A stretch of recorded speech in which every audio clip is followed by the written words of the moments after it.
Las Vegas, a place of glamorous hotels. Gentlemen, I give you Britannia! Gambling with all the glitz and glamour of the British Isles. And best of all, the waitresses and showgirls are all real Brits. Fresh from the Strait of Sussex, they are. Fresh in your drink, Governor! And wild nights out.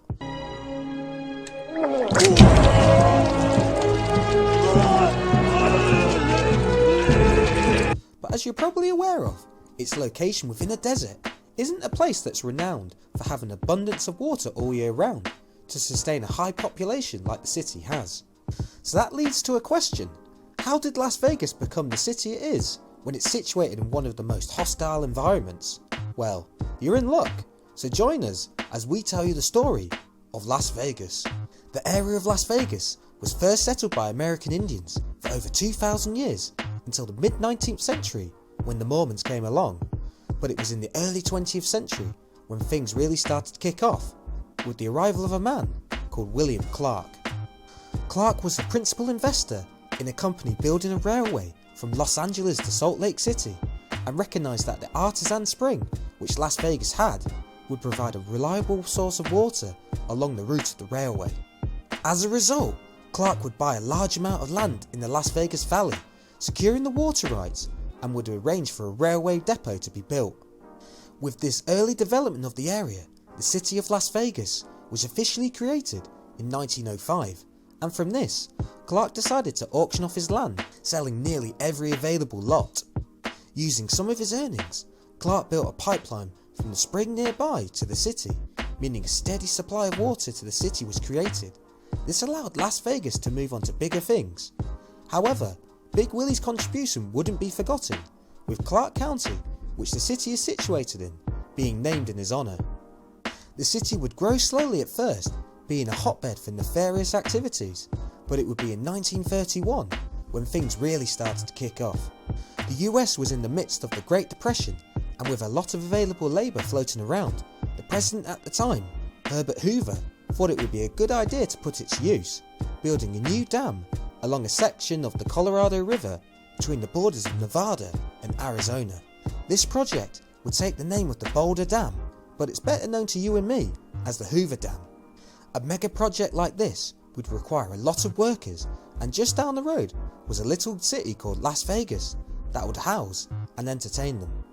Not only would the Hoover Dam bring lots of people to the area, but it would create two key commodities for the future growth of the city: electricity and water. The arrival of the Hoover Dam would create the nation's largest reservoir, Lake Mead, 112 miles long and a depth of 162 metres. It would store water from the melted snowpack in the Rocky Mountains to be distributed to the southwestern US and Mexico.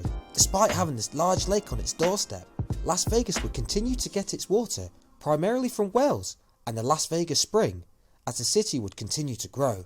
It was in 1947 when Nevada thought sucking all this water out the ground wasn't the greatest of ideas long term, with the Las Vegas Spring drying up, so would create the Las Vegas Water Valley District to start using its allocation from Lake Mead. However, there was a good reason why Las Vegas took so long to start using water from Lake Mead. It would be an absolute ball ache to transport it to the city due to the differences in elevation. Over future decades, a system of pumping stations would be built in order to move water from Lake Mead over 2,000 feet in elevation to Las Vegas into a series of reservoirs which would store water for the city to use. This system, along with the mafia, I'm in a waste management business. Everybody immediately assumes you're mobbed up. It's a stereotype, and it's offensive. allowed the city's population to grow over tenfold between 1960 and 2020, with the city's reliance on Lake Mead for water providing 90% of all the city's water demands, with the other 10% coming from groundwater.